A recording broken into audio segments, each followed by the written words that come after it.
The Hampton Education Association has taken to the airwaves with a message it hopes will raise more public support for an 18% pay hike next year for teachers.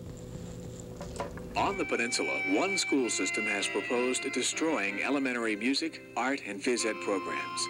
On the peninsula, one school system pays the lowest teacher salary.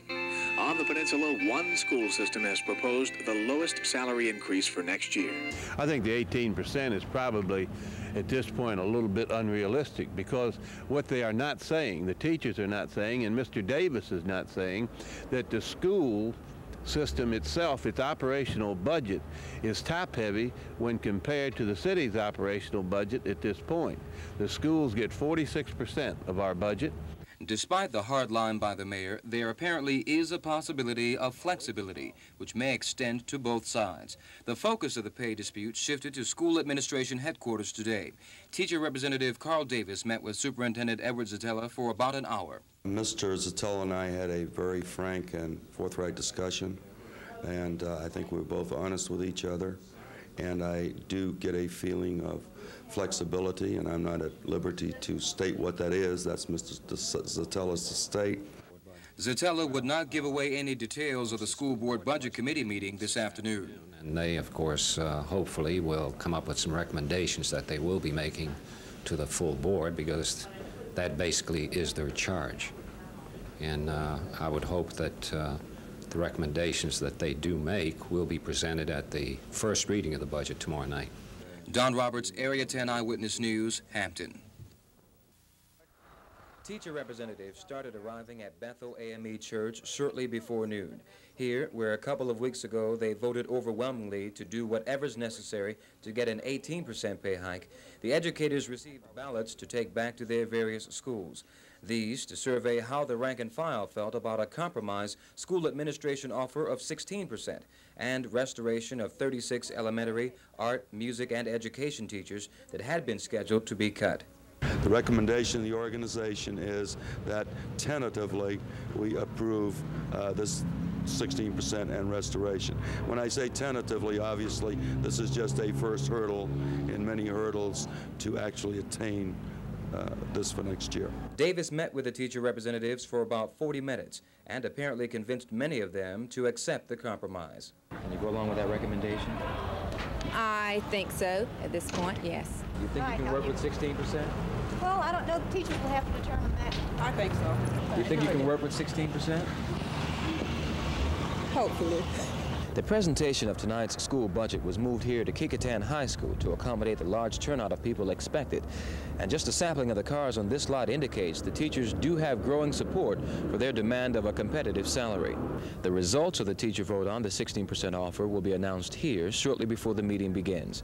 Don Roberts, Area 10 Eyewitness News, Hampton. And I would like to announce to you at this time the vote for ratification this afternoon was 1,186 yes and 89 no. That vote, announced just before the meeting began, was a message to the school board that Hampton's 1,200 teachers were ready to fight to get that compromised 16% pay hike agreed on by them and the school administration. May we come to order, please? The Kecoughtan High School auditorium was nearly packed with teachers, parents, and some students waiting to hear how much the school board would recommend spending next year for city schools, but more so, where the money was going. There still is a reduction for approximately 50 teachers and about 10% of our administrative staff. The budget the board will recommend to council amounts to a little more than $45 million, $1.4 million of that being added in the last 2 days to fund the 16% pay hike. Programs such as the Hampton Street Academy and some 34 teachers' aides are still scheduled to be cut next year. The fight for teacher salary increases is by no means over. The school board will carry this budget to a city council which has vowed to cut city taxes and what it calls a top-heavy school administration. The citizens groups at tonight's meeting say they will keep up the pressure on city council to fund this budget with no more cuts. Don Roberts, Area 10 Eyewitness News, Hampton. Hampton's Mayor Tom Gear says if the entire $45 million school budget is left intact, and the teachers do get a 16% pay raise next year, and there's a good chance Hampton taxpayers will not be getting a break on these, their personal property tax and real estate property tax bills. If you're talking about a 16% raise for the teachers, which seems to be on everybody's mind, in this day and time of austere budget, when everyone is being asked to tighten their belts from the federal level down to the local level, I think that 16% raise is just a little bit too much for anybody. A quick survey of opinions at Hampton's Coliseum Mall were mainly in favor of higher pay for teachers at the expense of tax relief. Because teachers work hard. They have the responsibility of the children quite a few hours a day, and they need a raise. Now, about the tax relief, I don't know. I think that the quality of education is an important part of our daily lives, and we're bringing up they're teaching our children the things that they need to know, and I believe that they deserve a 16% raise, even if it means that we don't get the tax break.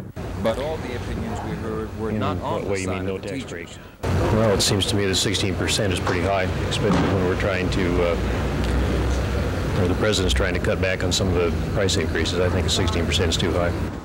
City Manager Tom Miller would not say today whether he thinks a 16% pay raise is too high, but he did admit that trying to make the city budget balanced next year while spending $45.3 million on schools is not going to be easy.